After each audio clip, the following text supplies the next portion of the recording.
Thank you so much for taking time out to speak to me today. It's it's your image and the way you are and who you are.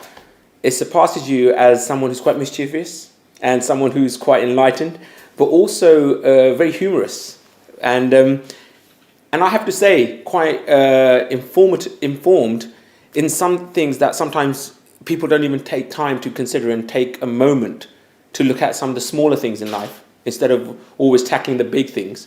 So I guess I have to ask, I mean, where did the message and how did you discover the light, I guess, that you are now shining upon everyone else? I also thrive on the sunlight. You're right. And we have a lot of it in India. Right. The most important thing, the most important aspect of my life is I never identified anything as small or big. Even today, I pay the same level of attention to everything. I have no anything small or big. I have to kind of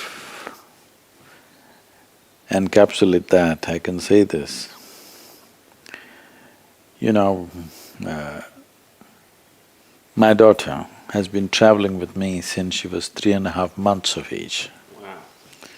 So that was a time when I was driving across India, building the foundation at that time. So every day we're in a different home.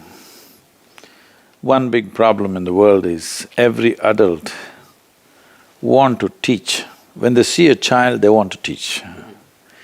They want to teach them something that's not worked in their life.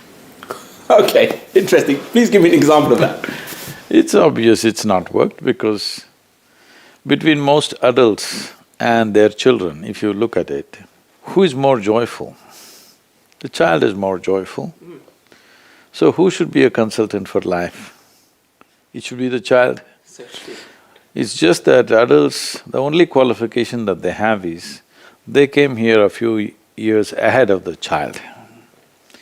They might have learnt a few survival tricks. Beyond that, they know nothing about life that the child doesn't know. So I made one rule, nobody teaches her anything. Nobody teach her ABC, 1, 2, 3, Mary had a little lamb, because I don't care whether Mary had a lamb or not. Brilliant. So, nobody taught her anything. Because nobody taught her anything, she was all ears. By the time she was 18 months, she was speaking 3 languages fluently. And many other things like that, because no overload of trying to teach her anything. She simply picked up whatever she can. So when she was 12, 13 years of age, she came back from school one day and she was disturbed about what happened there. Then she said, you're teaching everybody so many things, you're not teaching me anything. I said, well, I'm not known to teach anything unsolicited. Here you are. And I said, see, this is all you need to know. Never look up to anything.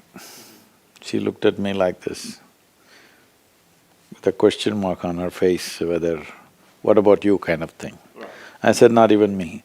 Never look up to anybody, never look down on anybody, and this is all. If you don't look up to anything, if you don't look down on anything, you will pay attention to everything. If you pay attention to everything and see everything just the way it is, without prejudice of what is big and what is small, what is good and what's bad, what is virtue and what is sin, simply look at everything as it is, you will effortlessly navigate your way through life. So, I'm not paying attention to small or big, I'm just paying attention to whatever there is.